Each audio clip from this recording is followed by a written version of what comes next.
తుళ్లూరులో వివిధ కార్యక్రమాలు జరిగాయి. వివరాలు రాజధాని రిపోర్ట్లో.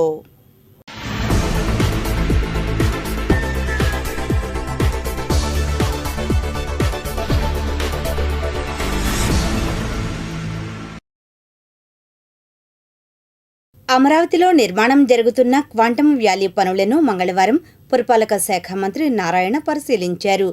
పనులు వేగంగా జరగాలని కంపెనీ ప్రతినిధులకు ఆదేశాలు ఇచ్చారు.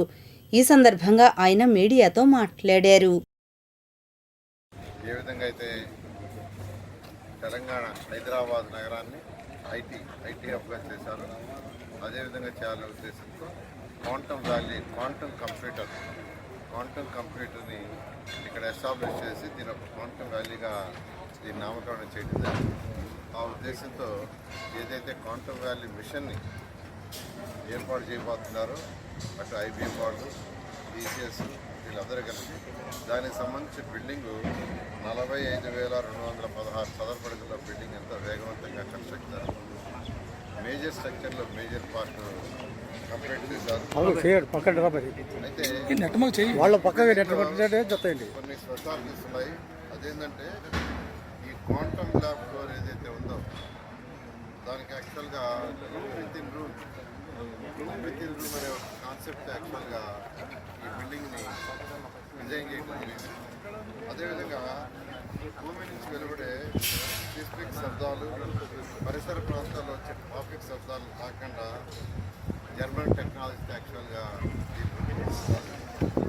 అదేవిధంగా సమర్థవంతంగా ఎఫిషియన్సీని పొందేయడం కోసంగా ఈ యొక్క క్వాంటమ్ చిప్ -273 డిగ్రీస్కి చల్లబరచడానికి హీలియం కంప్రెషర్స్, క్రయోజనిక్ డైల్యూషన్ రిప్రజెంటేటివ్ని ఇక్కడ యూజ్ చేస్తున్నారు. అదేవిధంగా ఎలక్ట్రిసిటీ నిరంతరంగా ఉండటం కోసంగా ఇటువంటి డిస్టర్బెన్స్ లేకుండా ఉండటం కోసంగా డ్యూయల్ యాక్టివ్ ఫీడర్, అంటే ఒక ఫీడర్ అయినా 2 ఫీడర్లు లైవ్లో అలాంటి సిస్టమ్ తీసుకొచ్చారు. అదేవిధంగా గ్రిడ్ నుండి హార్మోనిక్, అంటే గ్రిడ్ నుంచి సౌండ్స్ వస్తుంటాయి, మీకు అందరూ తెలిసిన ఎలక్ట్రైజ్, ఆ సౌండ్స్ శబ్దాన్ని ఫిల్టర్ చేయడానికి K13 రేటెడ్ ఐసోలేషన్ ట్రాన్స్ఫార్మర్లు వాడుతున్నారు. అదేవిధంగా బిల్డింగ్ కాన్సెప్ట్ వాడుతున్నారు. ఈ విధంగా కొన్ని ప్రత్యేకలతో ఈ యొక్క క్వాంటమ్ వ్యాలీ బిల్డింగ్ కన్స్ట్రక్షన్ జరుగుతుంది. ఇది ఎంతో వేగవంతంగా జరుగుతుంది. దీన్ని డిసెంబర్ ఎండింగ్కి పూర్తి చేయాలనే ఒక దిశానిర్దేశం గవర్నర్ ముఖ్యమంత్రి గారు ఇచ్చారు. December ending. రాజధానిలో పారిశుద్ధ్య కార్మికులకు జూలై నెల జీతాలు కూడా చెల్లించలేదని, ఆగస్టు నెల కూడా జరిగిపోతుందని సిఐటియు నాయకులు ఎం రవి విమర్శించారు. ఈ మేరకు రాయపూడి గ్రామ పంచాయతీ కార్యాలయం వద్ద నిరసన తెలుపుతూ ఆయన మాట్లాడారు. కడుపులు కాలిపోతామని కార్మికులకి ఆకలి కేకలేస్తూ ఉంటే పట్టించుకోవట్లేదు. కుటుంబాలు వస్తువులతో ఉండాల్సిన పరిస్థితి వస్తూ ఉంది. అర్ధాకలితో వచ్చి ప్రఖ్యాత రాజధాని అని చెప్పుకుంటున్న అమరావతిలో అర్ధాకలతో వచ్చి ఇక్కడ పారిశుద్ధ్య విధులు నిర్వహించాల్సిన దుస్థితి ఈ ఏజెన్సీ అధికారులు కల్పిస్తూ ఉన్నారు. ఇది దుర్మార్గం. దీన్ని సిఐటియుగా తీవ్రంగా ఖండిస్తూ ఉన్నాం. మేము డిమాండ్ చేస్తూ ఉంది, రాజధాని పారిశుద్ధ్య కార్మికులకు పెండింగ్ ఉన్న జీతం వెంటనే వేయాలి. అరాకొరా జీతాలు ఇస్తూ ఉన్నారు. వాడికి 21,000 జీతం ఇవ్వాలి, 15,000 ఇచ్చి సరిపెట్టుకుంటా ఉన్నారు. అయినా వాళ్ళు బొడ్డు చాకరీ చేపిస్తున్నారు. టైము పైము లేకుండా ఉదయం 4 గంటలకు లేపి విఐపీలు వస్తున్నారు, మంత్రులు వస్తున్నారు అనే పేరుతో ఉరుకులు పరుగులు పెట్టేస్తున్నారు.